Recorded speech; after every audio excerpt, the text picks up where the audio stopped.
A very good morning to all students. Once again, we are coming to discuss the new topic related to the class 12 business studies.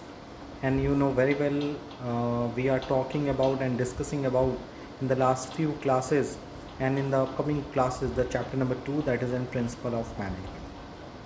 So in this video, firstly we discussed rest of the five principle of management which are developed by the Henry Ford, that is in principle of order and principle of equity and principle of stability of tenure of personnel, principle of initiative and principle of esprit de corps. And after completing all the 14 principles of management, we will move to the scientific principle which are developed by the F.W. Taylor. So without creating delay, let's we start and discuss the first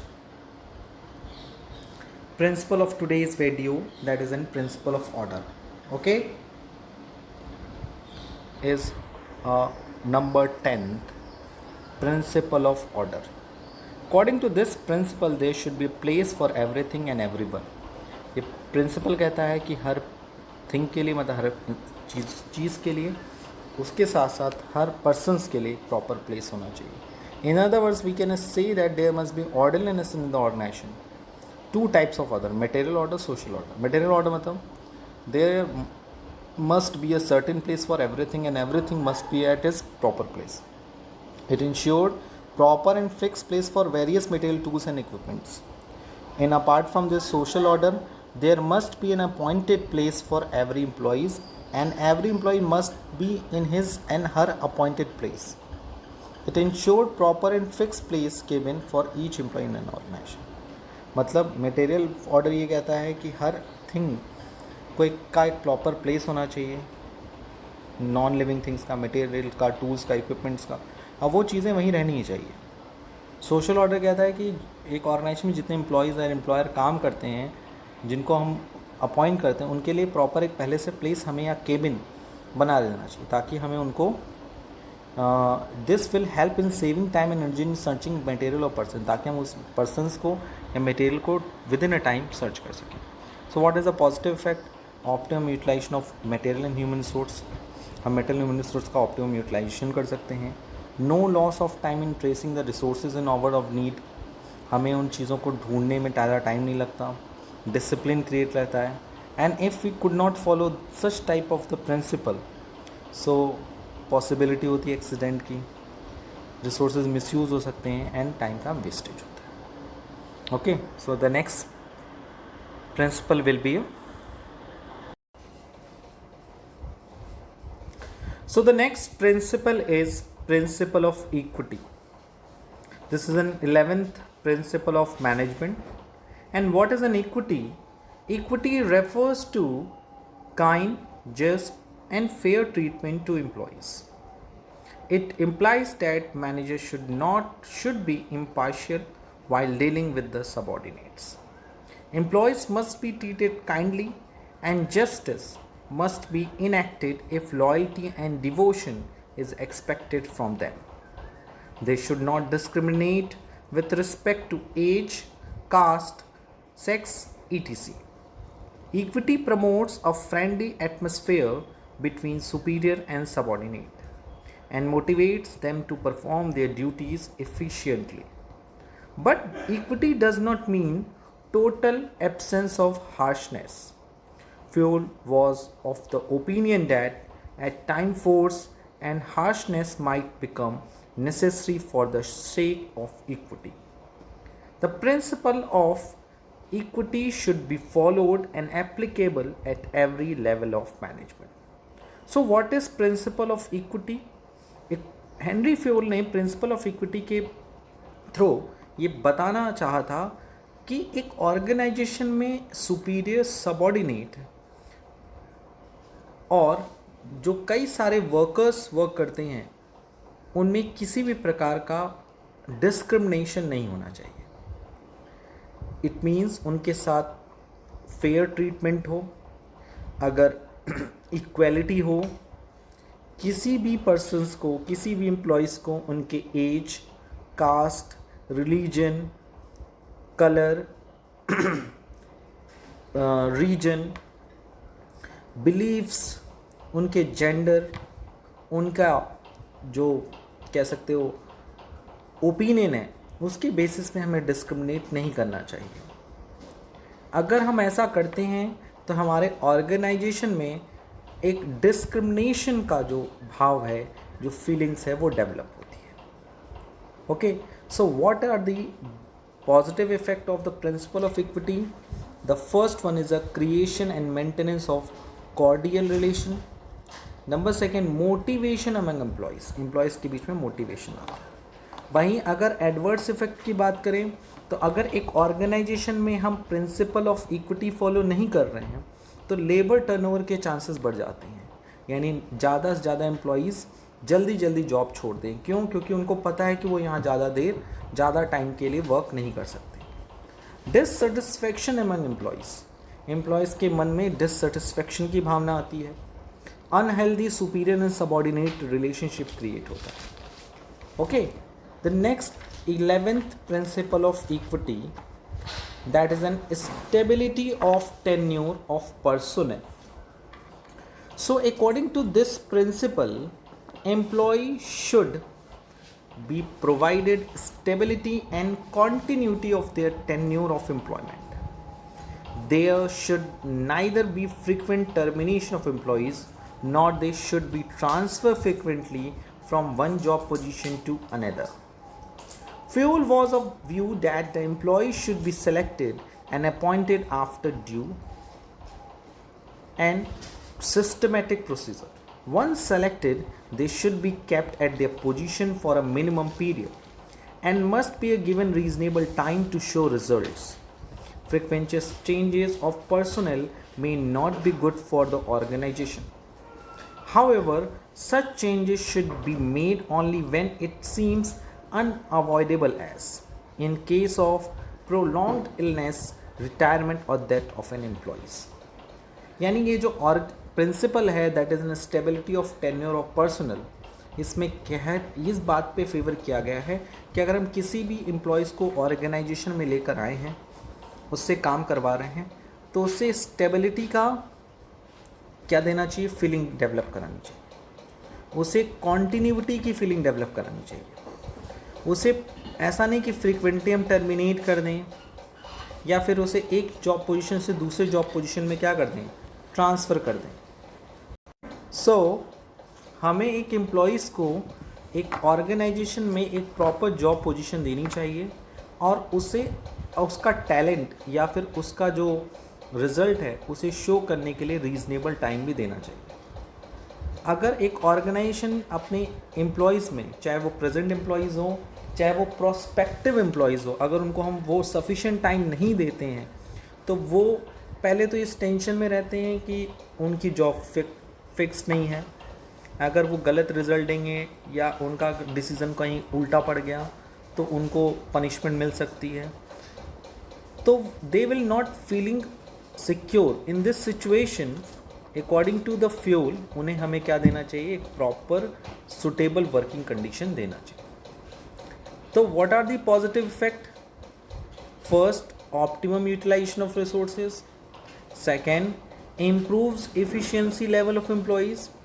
And what are the adverse effect? That is an wastage of time and resources and dissatisfaction among employees. Let's we move to the principle number 13.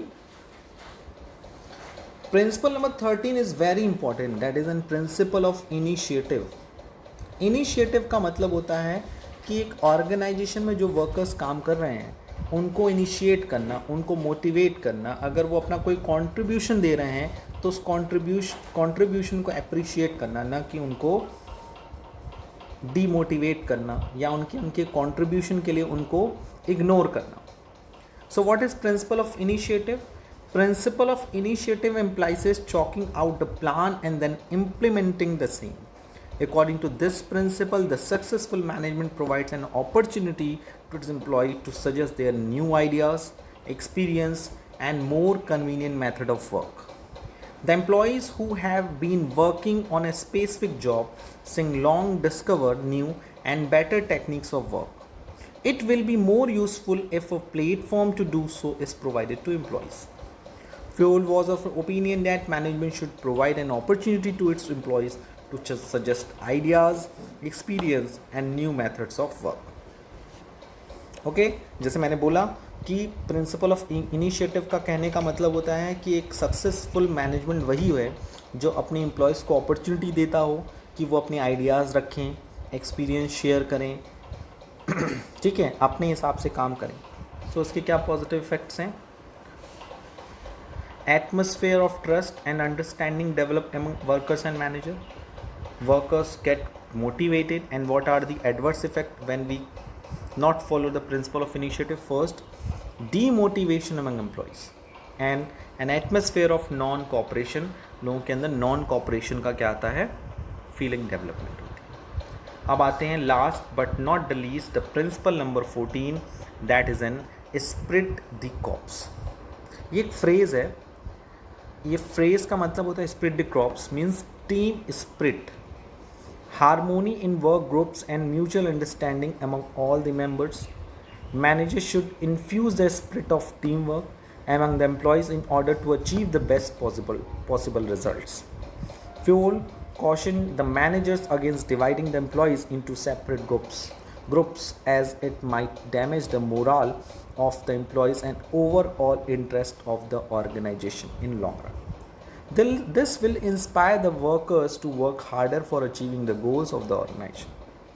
It means split the crops. Following steps should be taken: proper coordination of workers at all levels. Development of informal relationship among workers must be encouraged. Employees should be made aware of that whatever they are doing as of a great importance to the business and society. बहुत ही simple है spirit de crops और इसका मतलब होता है team work करना. इसको लेकर एक बहुत ही फेमस गाना है, मैं और तुम अगर हम हो जाते. सो मैं मीन्स आई, तुम मतलब यू, यानी हमें आई एंड यू का जो फीलिंग है उसको हटा के वी का कॉन्सेप्ट डेवलप करना है. तो एक मैनेजमेंट का, एक सक्सेसफुल मैनेजमेंट का मतलब ये है कि कोई काम करने पे ये नहीं कहना है कि मैंने किया या तुमने किया, हमने किया. इस तरह के वर्ड्स ज़्यादा यूज़ करने चाहिए ताकि एक ऑर्गेनाइजेशन में एक टीम की जो भावना है, फीलिंग है, वो डेवलप हो और एक प्रॉपर कोऑर्डिनेशन डेवलप हो सारे लेवल्स पे. इनफॉर्मल रिलेशन भी डेवलप हो फॉर्मल के साथ साथ, क्योंकि वो भी ज़रूरी है ऑर्गेनाइजेशन में. और लोगों को पता चले कि वो जो भी काम कर रहे हैं उससे उनको, उनके बिजनेस को और उनकी सोसाइटी को क्या फ़ायदा पहुंच रहा है. और अगर पॉजिटिव इफेक्ट की बात करें, so the positive effect of the principle of esprit de corps, that is an develop team spirit, achievement of group goal. And अगर हम ये चीज़ नहीं फॉलो करेंगे, that is esprit de corps principle follow नहीं करेंगे, क्योंकि according to this principle we have to replace the I and you concept with we. तो इसके क्या इफेक्ट पड़ेंगे? That is a no team spirit, group goal may not be achieved. Okay, so हम लोगों ने टोटल 14 प्रिंसिपल ऑफ मैनेजमेंट पढ़ लिए.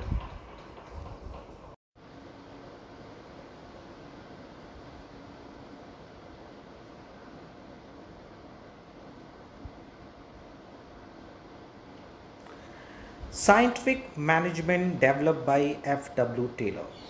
So first of all, to understand the scientific management and the scientific principle, scientific techniques which are developed by F.W. Taylor, we discuss the background and history of F.W. Taylor, what are the contribution of F.W. Taylor in the field of management, and thereafter we will discuss about the scientific principle and scientific techniques developed by Frederick Winslow Taylor. So, who's Taylor? Frederick Winslow Taylor was an American engineer who responded to the challenges of management. He was the first person who insisted on the introduction of scientific method of management. That is why he is regarded as a father of scientific management. He started his career from Midwell Steel Company, in USA as a laborer and ultimately rose to the position of chief engineer in the same company within a short span of 6 years.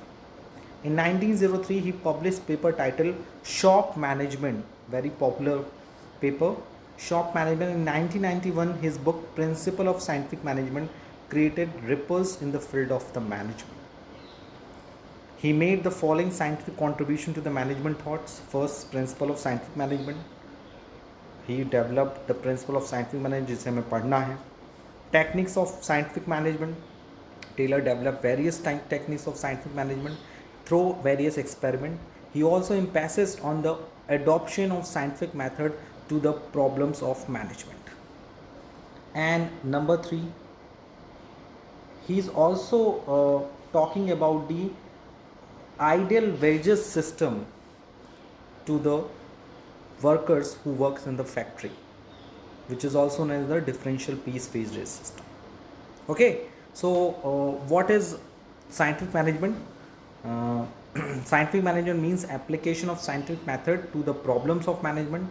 It is an art of knowing exactly what you want men to do, seeing it what they do in its best and cheapest way, and involves studying each activity in the detail, and in doing so ensure that all the activities of the organization are accomplished in an or economic and effective manner. So basically scientific management का मतलब होता है कि इस management की जो problem है उनको सॉल्व करने के लिए साइंटिफिक मेथड को यूज़ करना.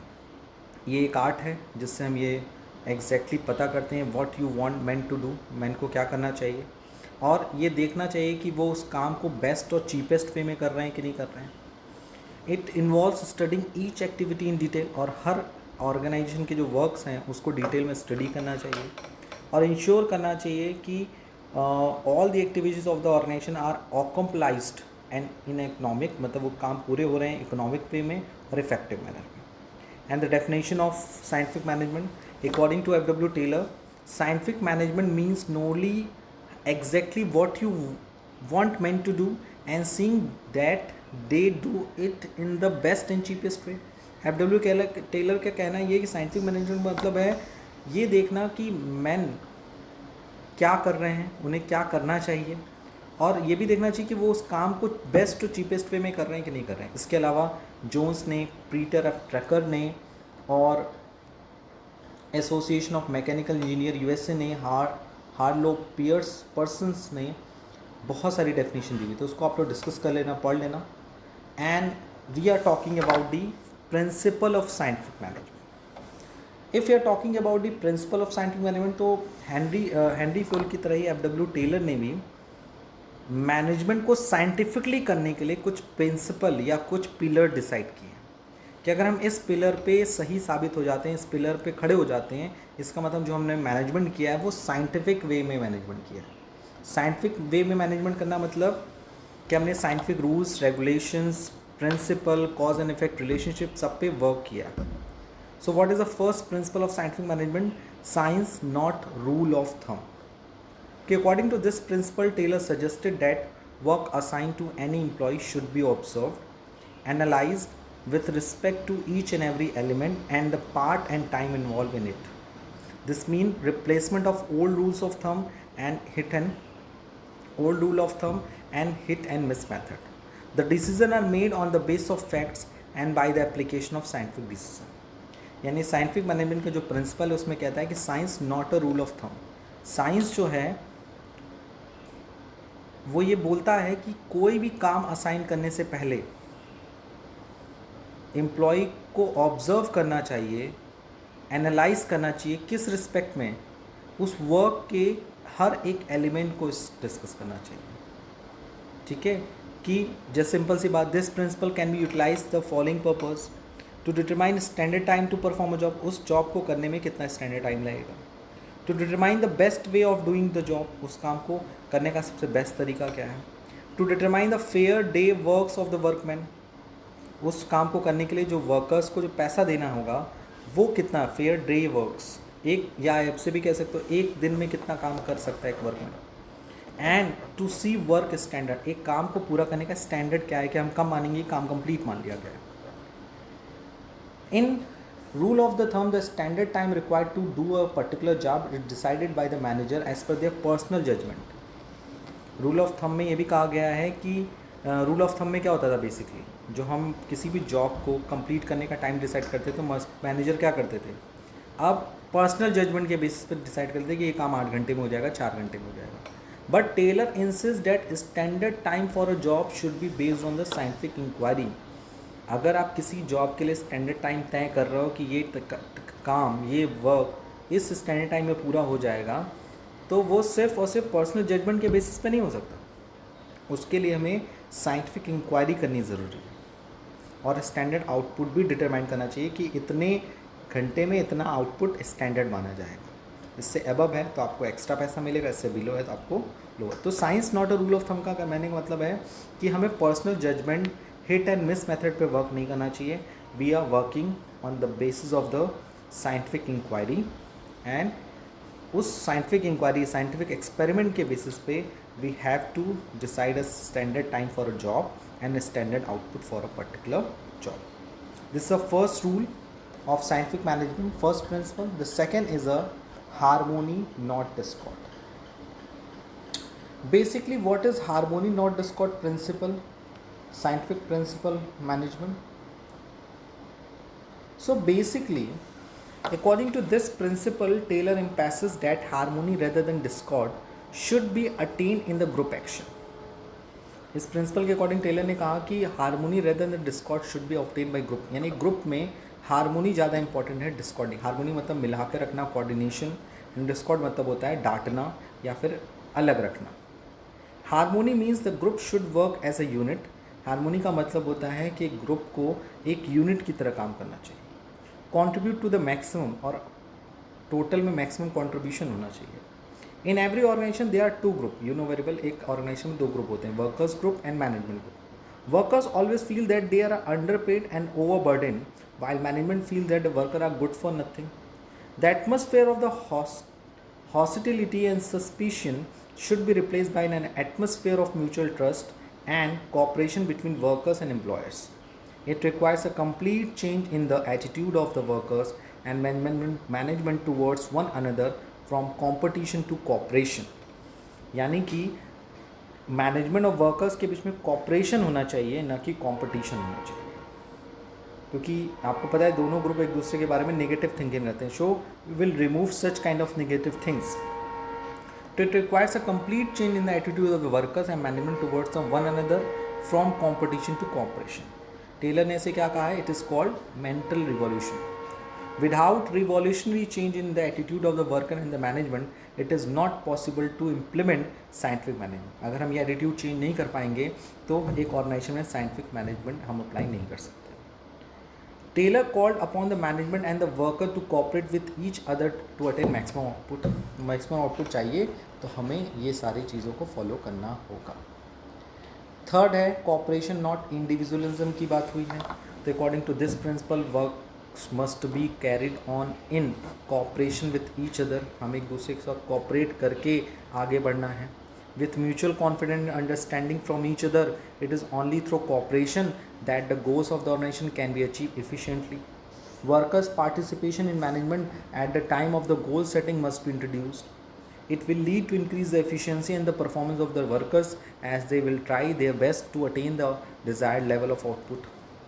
Taylor suggests substitution of war for peace, hearty and brotherly cooperation for contention and strife, replacement of suspicious watchfulness with mutual confidence of becoming friends instead of enemies. Cooperation not individualism का कहना ये है कि एक organisation में हमें जब काम करना है तो हमें एक दूसरे के साथ कॉपरेशन बना के रखना चाहिए, म्यूचुअल कॉन्फिडेंस बना के चलना चाहिए, एक दूसरे के साथ अंडरस्टैंडिंग बना के चलना चाहिए. ये ज़रूरी नहीं है कि एक ऑर्गेनाइजेशन में जो वर्क हम चीज़ें अटेंड करते हैं, it is only through cooperation with that the goal of the organisation can. एक कॉपरेशन एक ऐसा वर्ड है जो ये बताता है कि ऑर्गेनाइजेशन का जो गोल है वो सिर्फ और सिर्फ कॉपरेशन से ही पूरा किया जा सकता है. वर्कर का पार्टिसिपेशन भी ज़रूरी है, उनको इनिशिएट करना चाहिए, उनके सजेशन को हमें क्या करना चाहिए? वेलकम करना चाहिए. ओके, नेक्स्ट है fourth, and it is very important क्योंकि they are basically 4 principle of scientific management, 4 principle हैं साइंटिफिक मैनेजमेंट के। इसमें पहला हम लोगों ने डिस्कस कर लिया ऑलरेडी। फर्स्ट था science not a rule of thumb, second harmony not discord, third cooperation not individual. Cooperation की बात होती है, इंडिविजुअलिटी की बात नहीं होती। नेक्स्ट है आपका development of worker to the greatest efficiency and prosperity. In order to maximize production, all possible efforts are made to increase the efficiency of the worker, which directly depends upon the proper training and development. इसमें होता है development of worker to the greatest efficiency and prosperity. हमें worker को इस level पे develop कर देना है कि उसकी इफिशिएंसी उसके ग्रेटेस्ट लेवल पे हो और जो प्रोडक्शन है वो प्रॉस्पर पे हो। प्रॉस्पर मतलब सबसे टॉप पे हो। तो अगर इस पहले ग्राफ को पढ़ लेते हैं। In order to maximise production of all possible efforts are made to increase the efficiency of the worker, which directly depend on the proper training and selection. Taylor suggested that the workers should be selected on the basis of their educational background, work experience, physical strength. In addition, proper training should be given according to their capabilities and nature of work. It will automatically lead to the increase in efficiency and growth of the company and its employee. यानी कह रहा है कि अगर हमें production को maximise करना है तो हम और इफ वर्कर्स की एफिशिएंसी को बढ़ाना है तो ये सिर्फ डायरेक्टली किस पे डिपेंड करता है, ट्रेनिंग पे और सिलेक्शन पे। हम ऐसे पर्सन को सेलेक्ट करें जो उस काम के लिए योग्य हो और ट्रेन भी दें। टेलर ने ये भी कहा है कि वर्कर को हमें सेलेक्ट करना चाहिए उनके educational background, work experience, physical strength के बेसिस पे, और उसके साथ उन्हें प्रॉपर ट्रेनिंग भी दें ताकि उनकी कैपेबिलिटीज़ और उनका नेचर ऑफ वर्क भी को वो समझ सकें और उसके अकॉर्डिंग अपनी कैपेबिलिटी डेवलप कर सकें। ये ऑर्गेनाइजेशन के लिए सबसे इंपॉर्टेंट है, खासतौर से न्यू एम्प्लॉयज़ के लिए principle of management is very beneficial. Okay, so these are the 4 important scientific principle of management. That is an science not a rule of thumb, harmony not discord, cooperation not individualism, and development of worker to their greatest efficiency and prosperity। अगर हम इन चारों scientific principle को follow करते हैं तो कहीं ना कहीं हम अपने मैनेजमेंट को साइंटिफिक वे में अडॉप्ट करने की कोशिश कर रहे हैं।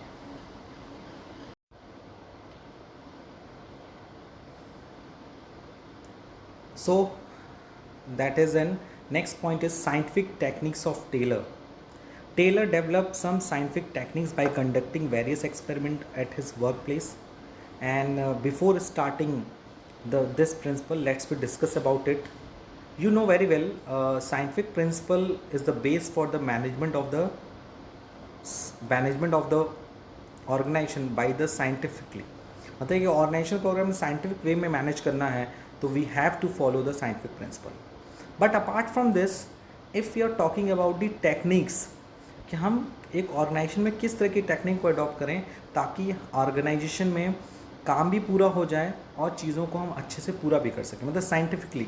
मतलब साइंटिफिक प्रिंसिपल के साथ साथ हमें साइंटिफिक टेक्निक को भी अडॉप्ट करना चाहिए ताकि एक ऑर्गेनाइजेशन कंप्लीटली साइंटिफिक मैनेजमेंट को फॉलो कर सके। सो इसी के लिए टेलर ने साइंटिफिक प्रिंसिपल के साथ साथ साइंटिफिक टेक्निक्स डेवलप की है, जैसे कि functional foremanship. Number 1 is a functional foremanship. Second develop किया है उन्होंने, the second will be a standardisation of work and simplification of work. The full form of the second technique is standardisation of work and simplification of work. Third is work study, and in the work study he is talking about the different thing like method study, fatigue study and time study and motion study. यानी work study के ही सारे part हैं, time, motion and fatigue and method. तो आप याद रखना, it is a part of the work study, method study, fatigue study और time study and motion study. And last one will be a differential piece wage system. F W. Taylor ने बहुत ही famous way में ये scientific ये differential piece wage system develop किया है, जिसकी हेल्प से हम ईज़िली क्या कर सकते हैं, ये स्टडी कर सकते हैं कि एक ऑर्गेनाइजेशन में जो प्रोडक्टिव एम्प्लॉय है और अनप्रोडक्टिव एम्प्लॉय है, उनके सैलरीज़ में, उनके वेजेस में, उनके रेम्युनरेशन में हम कैसे डिस्क्रिमिनेशन क्रिएट कर सकते हैं। Okay, so these are the 4 important principle of scientific techniques. These are the 4 important scientific techniques which are developed by F.W. Taylor. उसके बाद हमें डिस्कस करना है हेनरी फ्योल और टेलर के जो व्यूज़ हैं, जो उनके contribution in the field of the management, उनके बीच में कंपैरिजन डिस्कस करना है. ओके, सो